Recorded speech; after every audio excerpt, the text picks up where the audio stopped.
We're back here at the Markland Mall in Kokomo, Indiana, and I've got somebody that many of you recognize, my good friend Sherry Rail. Hi, Sherry. Hey, hi, how are you? I'm tired.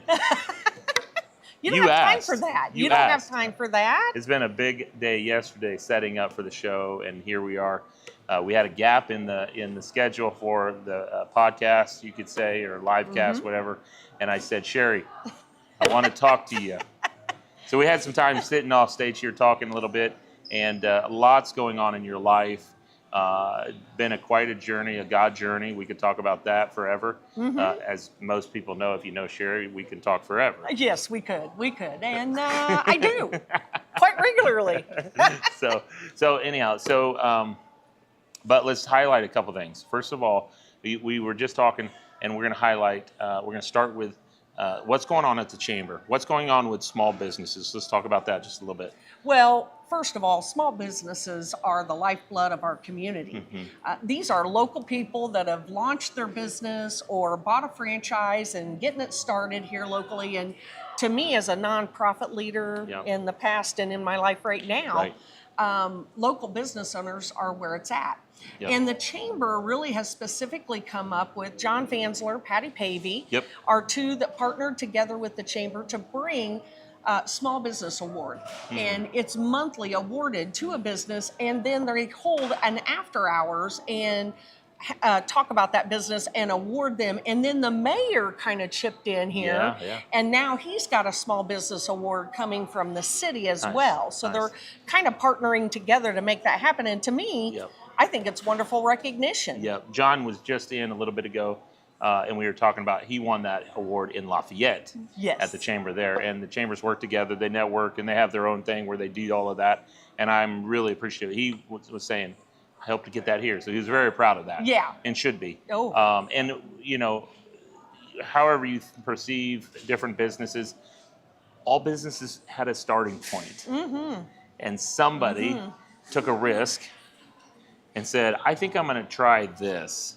And they do that for a lot of different reasons. And, you know, they can be some real positive reasons. It can be some negative reasons. But whatever it is, they took a risk, a business owner. And so the chamber's supporting that by saying, hey, good job. And that is it. And to me, it's not easy running a business and the expenses of today. So when you buy off Amazon, when you buy off the internet, and not supporting your locals, then you're going to see less. And that's the part that I really struggle with as a person in my community. I want to advocate for small businesses because if we don't have them, then that's going to create more problems. And when you bring the money locally, then that money can be spent locally, and it's gonna go to the local, most generally non-for-profits, and it's an investment. You know, it's an investment in our community. And the other thing is I think about our young people getting jobs, and learning new trades, learning new skills. You know, kind of like painting. It's a skill. This is not something that everybody's good at, and not me. Well, and that's hard because, and as a business owner who learned at an early age the skill of painting. And my dad, I say this regularly, you've heard me say it, my dad would say, Jason, you need to learn a trade, and he said, go to college. Those are the two things. And he felt like that was true for me, and I actually did do that. I don't know that college has to be for everybody, and I don't know that a trade, but when you combine those two, if the market collapses in one space, you can bounce into the other space. Absolutely. And, you know, my husband's living proof of that. We have our own small business with HVAC. And, you know, when you think about that, it's just a one-man operation, but people love him because, again, he's honest, he's compassionate.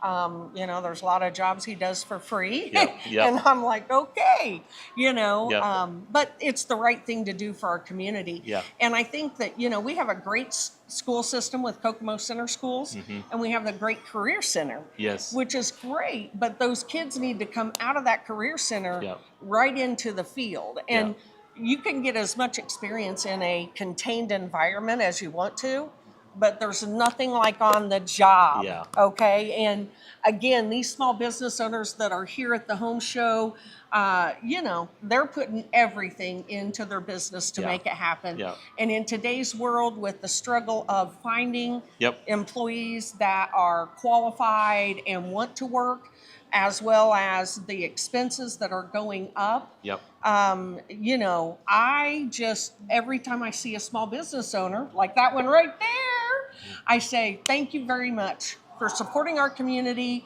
and working hard in your craft. Yeah. So this week, I hired a gentleman. He came to work for us, worked, and in the first week, I've invested $1,000 in him. Oh. Probably over $1,000, and I'm giving you a round number. $300 in lead training, lead-based paint training. Okay. Yeah. 2 days worth of OSHA training. Okay. And then some other business development training and stuff like that. And he helped us do some other things. So and get him a cell phone, all of the things, giving him all the gear. So a small business owner, and this person came to us skilled. So you bring in a person that's not skilled, doesn't know the skill, and so let's bounce to this.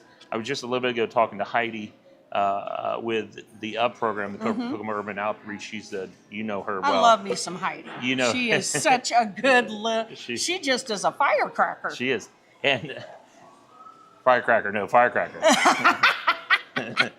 Chief, no chief. Anyhow, but yeah, she is. And so, we were talking about the soft skills that they're training those kids over there, and they're talking about, even the physical skills that they're teaching. And so that's an investment. And so what I want to, would you just share, what would you encourage young people to do today to kind of get ready for the marketplace? Some kids start working at a very young age. What would you say some of the things that you would encourage them to do to get ready? I would say volunteerism. Volunteerism is something that you are always going to learn something when you're volunteering for an event, or you're just volunteering like, I'll just be the worker that does whatever it is that you need.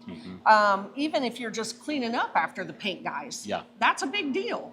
I think about, even in my husband's work, somebody going to the trailer, getting the tool, bringing it back to him in the attic or in the basement to try and help him do the running. Those are things that then what happens is that business owner then says, I want to give back to you. I'm going to teach you how to build a plenum, and work with sheet metal. Or I'm going to teach you how are you going to do edging in a very simple, easy way.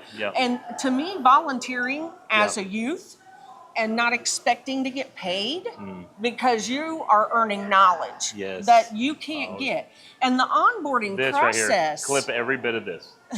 This is incredible. I love that you brought this up, please. The onboarding process is so expensive for business owners. So it is challenging you can interview somebody and you can think they're the perfect fit. And you get through spending $1,000 or $2,000 on folks, and the next thing you know, it wasn't the fit at all. Or the skills just weren't matching what your corporate culture is. Okay? Because culture is a lot in business today. So I encourage young people, I don't care if you're volunteering for a nonprofit and just doing events. You can go to the country club or the golf course and volunteer, and you can learn how business owners on the course are doing their business, and you're going to hear things. You talk about your husband and having somebody going, and like, hey, go to the truck, go get this tool. Well, then they're learning the skill of organization. Now, I don't know how your husband is, if he's organized.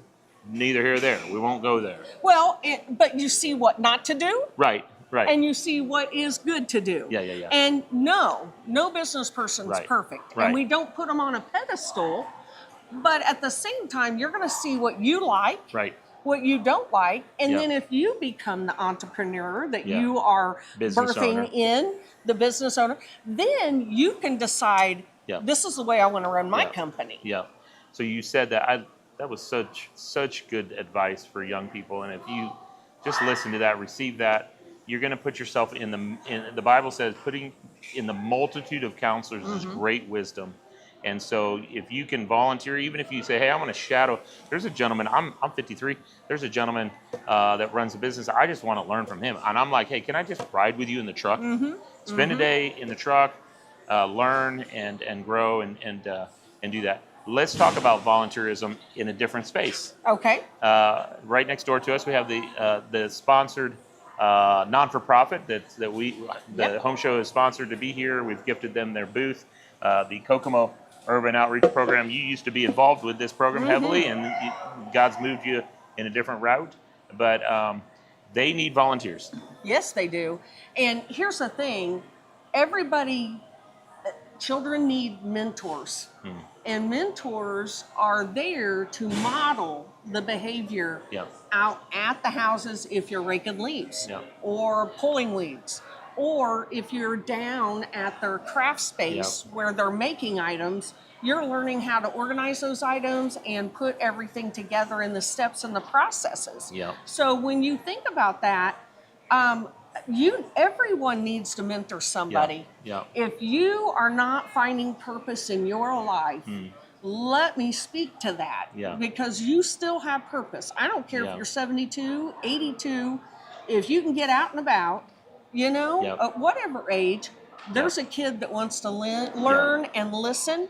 And, the UP program is a great place. And typically, it's only a couple hours here or there. You're looking at 4 to 6.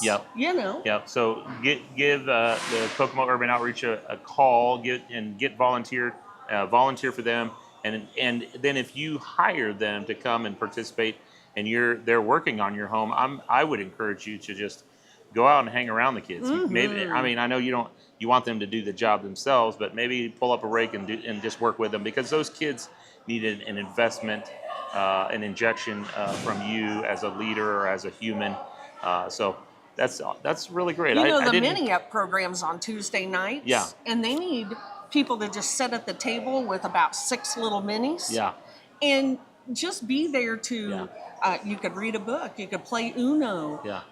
You might check colors and shapes, but that little piece there for 1 hour, incredible. And you're done. And it is amazing the relationships that you start building with these littles. So clearly we're trying to raise funds for the program, $2,400 for each kid. They want 1,000 kids. That's $2.4 million annually.